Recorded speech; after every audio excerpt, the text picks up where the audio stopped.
The Knicks in their playoff opener at Madison Square Garden, a 113-102 win in Game 1 of the series against the Hawks.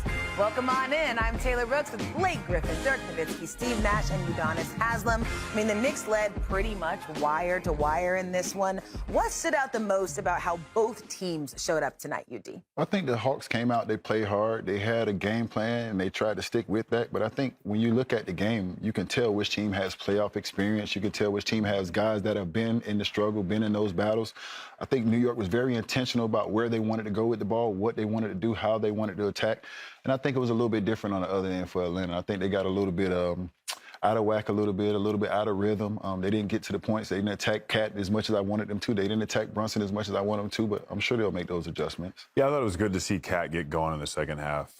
You know, not just the points, but just the way he was playing. He sort of mixed it up. He saw a shot go in, got downhill, played a little bit more physical, and was active. You know, he rebounds. He always rebounds well, but came over, blocked some shots. Just his presence when he is active and he's moving around, showing emotion. I think that's the best version of Cat. So if you're a Knicks fan, that's promising to see.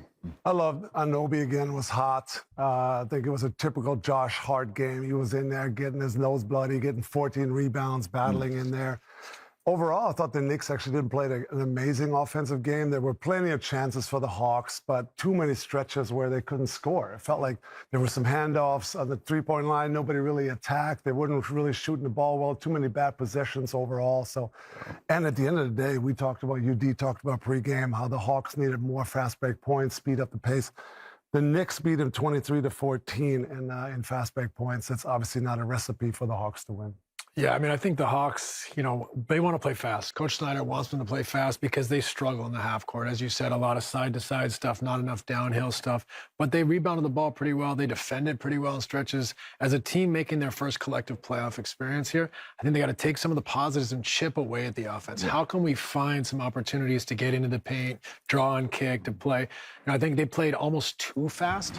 You know, they were too frenetic, and I think they turned it over or had a hard time kind of converting opportunities. So take the good, keep chipping away at the bad, and see if they can gain that experience night to night in this series and claw back in it.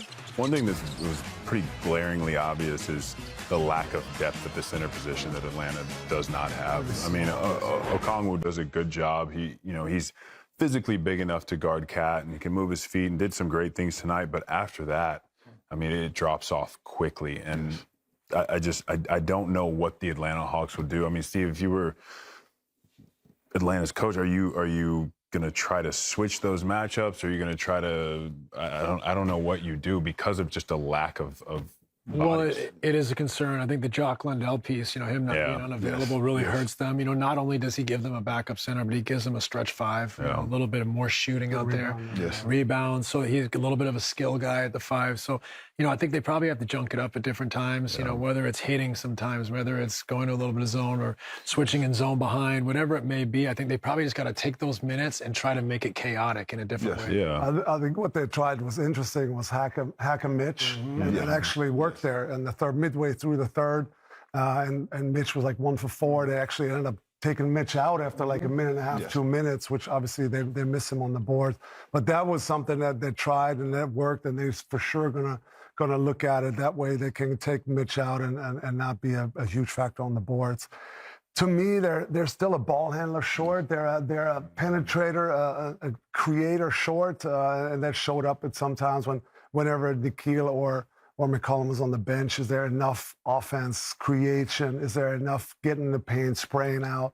I just didn't see enough playmaking there, especially in the second game. It looked like, you know, when the Knicks got a fast break or an easy bucket, it looked like they made it a point to really get the ball out quick and run, but I would love to see that from them every time the ball goes in the basket, right? Don't just run on misses. Don't just run on turnovers, but get the ball out quick. I mean, that's something we saw the Indiana Pacers do last year. And you know, we talked to Tyrese before the game, and he said the similarities between their team last year and the Hawks this year. But I think when you have this type of matchup, you have to run at every single moment. Yeah, and they have to sustain it. They have to sustain it. They started it and they didn't finish it. But for the Knicks, the positive side of this is you got your bench going finally. You wanted to see these guys get going as you got into the playoffs, and you got contributions from Shaman, you got contributions from Clarkson.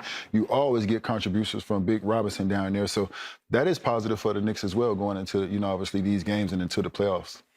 Throughout the year, we have talked a lot about intentional cat. And in that post-game interview there, he said in that first half, he was just rusty. He then got it going. What do you think led to some success to close out the game, Steve? Well, I mean, he's a talented player. I think his aggressiveness, like he said, he was a little slow starting. I think also Brunson, they were peel switching early in the first half, so Brunson had opportunities to take that slight advantage and create. So it wasn't necessarily getting back to Cat, rightfully, with Jalen being so aggressive in those situations and so efficient. Second half, he got his opportunities. He started to put his head down. He started to be more forceful. I think he kind of probably kicked a few off his foot in the first half. He fell a little out of rhythm. Second half, I think he felt more determined. He kind of got going a little bit, made a couple shots, got to the line. I think it kind of pumped him up a little bit. So I think he calmed down and felt like he was back in the second half. And it's good to see for the Knicks' benefit. He's got to be a big part of what they do if they're going to make a long run again. I think putting his head down is a big part of that, but it's also that can't be the end all be all, right? Put your head down to get to the rim and allow that to open up everything, right? If you have the shot, great, but too many times I think sometimes we see a forced shot, and that's from all players, right? Off of like, hey, I gotta go score. You don't have to. Get to the paint, kick out. Paint touches are gold in this league, and especially in the playoffs. So he's capable of doing that. But it was, like I said, it was good to see him play this way. He's an interesting player because as a hub, he's a really good passer. Off the drive, he doesn't seem as comfortable passing. So it's kind of one of those things where, like, can he develop a little bit more, just that early draw and play, and maybe give him some confidence to be more of a playmaker off the move? Yeah. Go ahead. Do you play Tony Bradley if you're the Hawks? Do you go with a bigger body? How long's he been there? He's never been there that long, but he's a big body. He played with the Chicago Bulls. He's been in the league for a while. He's bounced around. So he's been in situations. My worry is switching. He's not going to switch. I think you match his minutes with Mitchell Robinson. I think you match his minutes with Mitchell Robinson. You bring him in, let him bang with Mitchell. He's got 6 fouls. If he needs to use them, he uses them. If not, maybe you don't get the rebound, but you make sure Mitchell doesn't get it. Well, let's stay there. What adjustments would you make going into game 2 for both sides? Let's start, though, with the Knicks. Anyone? Coach? Jalen Brunson, just keep doing what you're doing. Start out the same way you started out.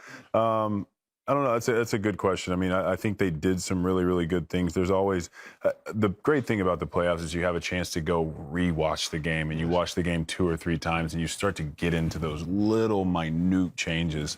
After a win, I always think it's a little bit difficult to try to find exactly, because you know they're going to change some things. So now you're trying to think, all right, well, we know they're going to change this.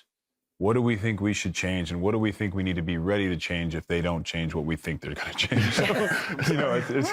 Change. Well, whatever, guys. Well, luckily, we've got a star that we can ask a few questions to. Time for Premium Player, presented by Patron. We welcome in Jalen Brunson. Hey. Congrats on the win, man. Congrats on the win. Yeah, JB, you take game 1 at home. You got up to a hot start in this game. What were you able to take advantage of in the